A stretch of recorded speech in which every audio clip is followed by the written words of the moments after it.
I want to do a women's teaching going over the difference between Horeb and Sinai, but most importantly, that the Ten Commandments and the Sacrificial Law are separate.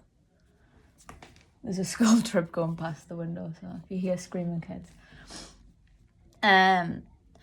This morning it felt, I pretty much skim read from Exodus 17 through to Deuteronomy 31. I skipped through some of the the sacrificial law and stuff once it got to that point. But this all started because last night, again, going backwards and forwards with someone about how the Torah movement can't rightly divide the word because they're still covetous and they're doing things like the feasts, or they're doing dusk to dusk Sabbath. They're still listening to the traditions of men, basically. So they're still blinded. They're not fully listening. So they kind of panic and just try to obey everything. And they kind of puff themselves up and say, oh, I keep the full Torah, not just the Ten Commandments. These people aren't even keeping the Ten Commandments. Because if they did, they would use the law lawfully and have the spirit of truth to crack the riddle of the law and see what even the gospel is. Because these people are missing the gospel just as badly, if not more.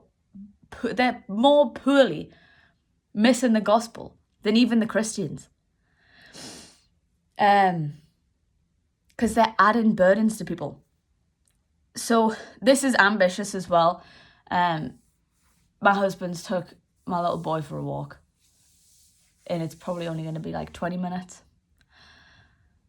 But basically, this morning, I was reading through Exodus 17 to Deuteronomy 31 and key chapters, and I was making a mental note of that's going to highlight the difference between Horeb and Sinai when they made the covenant, the verbal agreement, versus the sacrificial law being added, and how the Ark of the Covenant represents our heart, and the only thing in the covenant is the Ten Commandments that was written by God's own finger. That's the covenant, and it says this is the covenant. But they break the covenant. You're going to see in Deuteronomy 9 that it's because of the golden calf. It says molten image. It's even an idiom for a time to come when people do the Christmas tree again, like in Jeremiah 10. That's why Israel even got kicked out of their inheritance. They did the molten image again, worshipping the Asherah pole, which Asherah is the moon goddess of the sun. She's the wife of the sun god, Baal. Israel's doing the same thing now, meaning the Christian church, the house of Israel, is doing the same thing that Israel did to get cut off. So how much sooner are they going to be cut out? So let's go from Exodus 17. If this is chaotic, I'm sorry. Read the whole chapter. I don't have time to read you the whole chapter. There's always people that try to say, oh, you're reading out of context because I'm reading a few verses at a time. I'm literally not reading out of context. If you actually read it, it's the only context. It's ridiculous. It's such a cop-out when people say that. You obviously didn't go to read it and you obviously can't see it. And then you're like, oh, you're reading out of context. I'm literally not. I'm not cherry picking. This is just the story of what happened to Israel. The difference between when they were in Horeb. And also, Horeb can just mean the wilderness, like the wilderness of Sinai. But the rock at Horeb is the difference that you need to note. Because then there's Mount Sinai, and then there's a rock at Horeb. It wasn't a full mountain, it was a rock. Ron Wyatt found it. It's a cleft. It's literally a cleft rock from when Moses smote it. I was going to get carried away with Psalm 105, right? So Exodus 17, where should we read from? We'll go from the start. And all the congregation of the children of Israel journeyed from the wilderness of Sin after their journeys according to the commandment of the Lord, and pitched in Rephidim. And there was no water for the people to drink. Wherefore the people did chide with Moses, and said, give us water that we may drink. They desire the life-giving water. And Moses said unto them, why chide ye with me? Wherefore do you tempt the Lord? And the people thirsted there for water, and the people murmured against Moses and said, wherefore is it that you have brought us up out of Egypt to kill us and slay our children and cattle with thirst? And Moses cried unto the Lord, saying, what shall I do to this people? They be almost ready to stone me. So they're desperate for water. They're crying out for the water.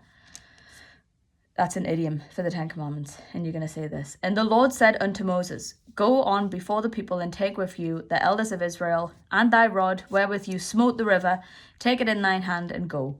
Behold, I will stand before thee there upon the rock in Horeb, and you shall smite the rock, and there shall come water out of it, that the people may drink. And Moses did so in the sight of the elders of Israel. And he called the name of the place Massah and Meribah, because of the chiding of the children of Israel. So he smote the desire. This is what they desire at Horeb. They desire the life-giving water.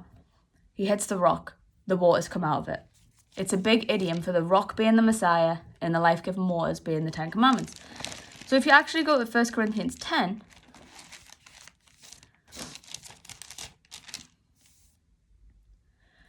moreover, brethren, I would not that you should be ignorant, how that all of our fathers were under the cloud, and all passed through the sea, and were all baptized unto Moses in the cloud and in the sea, and did all eat the same spiritual meat, and did all drink the same spiritual drink. For they drank of that spiritual rock that followed them, and that rock was the Messiah. But with many of them God was not well pleased, for they were overthrown in the wilderness. Now these things were our examples, to the intent that we should not lust after evil things, as they also lusted. Neither be ye idolaters, as were some of them, as it is written, the people sat down to eat and drink and rose up to play. Neither let us commit fornication, as some of them committed, and fell in one day 23,000. It's talking about the golden calf. He's warning you not to do the same thing. So they make this covenant with God. They say, all that you have said, we will do. At the rock at Horeb, he smites the rock. The rock is the Messiah. He just says the rock was Christ. Out of the Messiah comes the Ten Commandments. Deuteronomy 18, the prophecy of the Messiah is that he's going to teach everything that they desired at Horeb. It was the life-giving water. It was the covenant that they swore to keep. But then they broke it, so don't be idolaters like them. And yet the Christian church has done just that, and they've missed the rock at Horeb. They don't know the difference between Horeb and Sinai, and they're committing idolatry. So, all way I need to do is, I'll do Psalm 105 now before I forget, because it's just too good.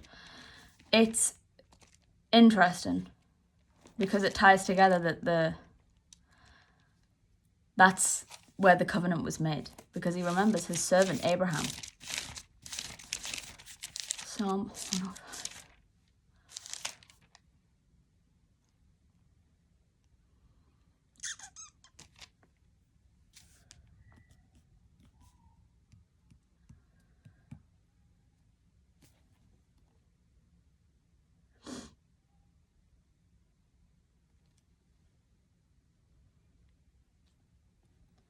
So we'll go from verse 40. The people asked, and he brought quails. He's given the whole story of how they came out of Egypt. The people asked, and he brought quails and satisfied them with the bread of heaven. He opened the rock, and the waters gushed out. He opened the Messiah, and the Ten Commandments gushed out. They ran in the dry places like a river. For he remembered his holy promise and Abraham, his servant. What was his holy promise to Abraham? It was the covenant. It was the holy covenant of promise. That's what it's talking about. So when that happened, when Moses smote the rock and the life-giving waters came out, why did God remember his promise to Abraham? Because he says to them, you will be a peculiar treasure unto me if you keep my covenant.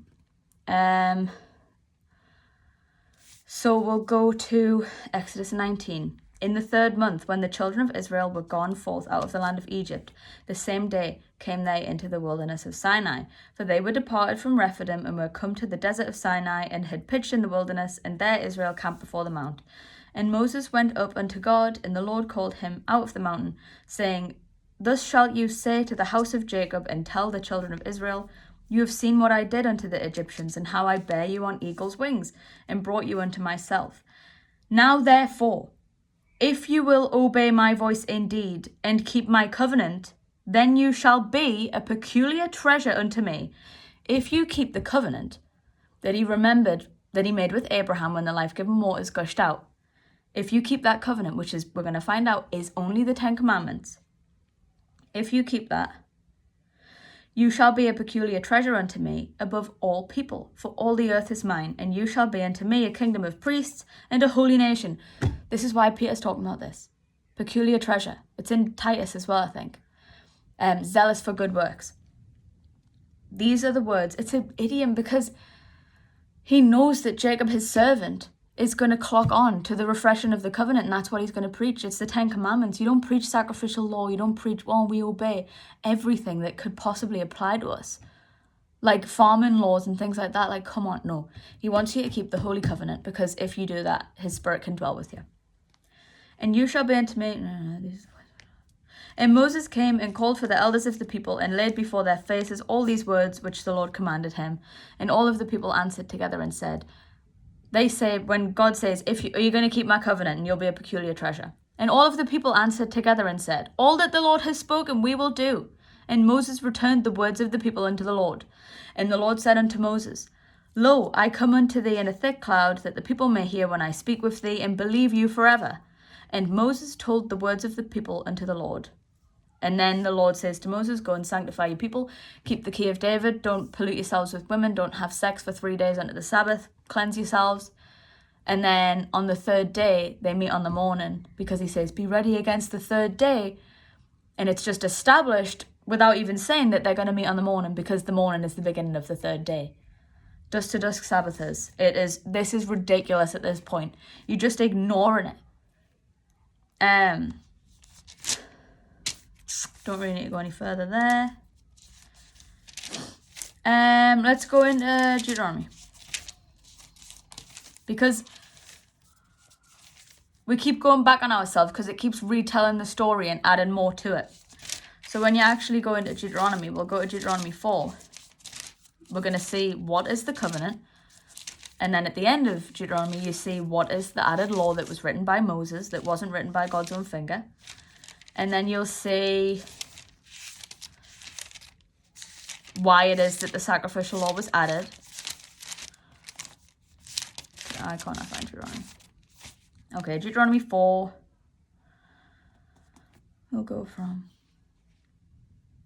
verse 9. Only take heed to yourself and keep your soul diligently, lest you forget the things which your eyes have seen, and lest they depart from your heart all of the days of your life. But teach them to your sons and your sons' sons, specially the day that you stood before the Lord thy God in Horeb, when the Lord said unto me, gather me the people together, and I will make them hear my words, that they may learn to fear me all of the days that they shall live upon the earth, that they may teach them to their children.